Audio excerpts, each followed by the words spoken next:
So he's every bit as good academically as he was as an athlete. And while a lot of people may be surprised by that, none of that surprises me at all. I'm not surprised at all.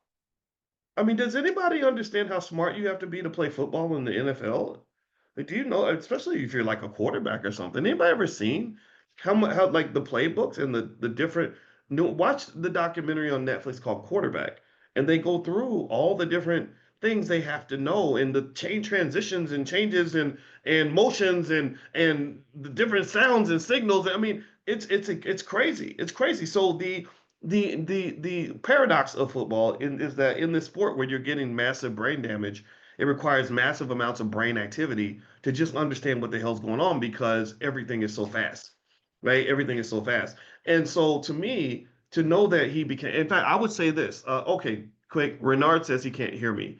Can everybody hear me? Give me a quick yes in the comments if you can hear me, okay? Now I'm getting paranoid. I'll make sure my audio is coming through. Can everybody hear me? Give me a quick yes in the chat if you can hear me. Okay. All right, I'm seeing a lot of yeses. I'm sorry, Reynard. Somebody message Reynard, tell him he got to turn his volume up or something like that. Okay, thank you for the yeses. I appreciate that. All right, so so to me, it's I will say this. Here's what I'm going to say. This is why black men should be the greatest wealth builders on the planet. This is my point. And I'm going to see if you agree with me when I say this. Black men should be the greatest wealth builders on the planet because I believe it is easier to become a neurosurgeon like Myron Rolle than it is to become an NFL player to make it to the NBA. Or at the very least, maybe let's take neurosurgeon off the table. That's pretty extreme.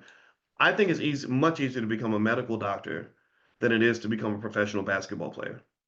I do. I think that it's harder. I think that if I had to choose which one would be easiest to accomplish, even if I was tall, they keep lying to me, telling me I'm 5'8", but I'm actually really 6'4".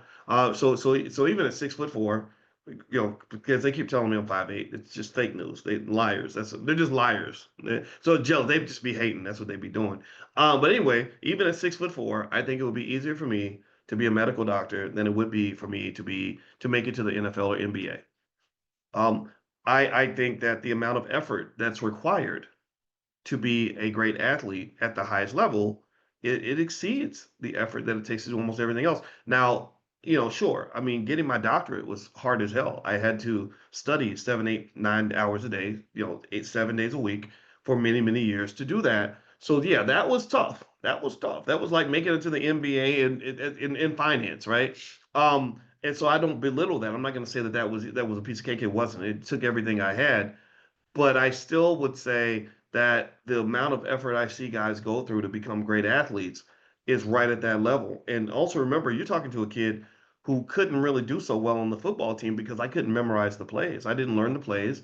The coach would be telling us what to do. I couldn't pay attention. I think I had the ADHD thing going on. I'd be looking over at on the other field, watching the field hockey players and whatever. And the coach put me in the game and lined me up at running back. And he goes, okay, we're gonna run a 44 blast. And I'm like, what the hell's a 44 blast? And so I was like gonna try to wing it. And then the quarterback goes, hut. And everybody in the team went left, and I ran to the right.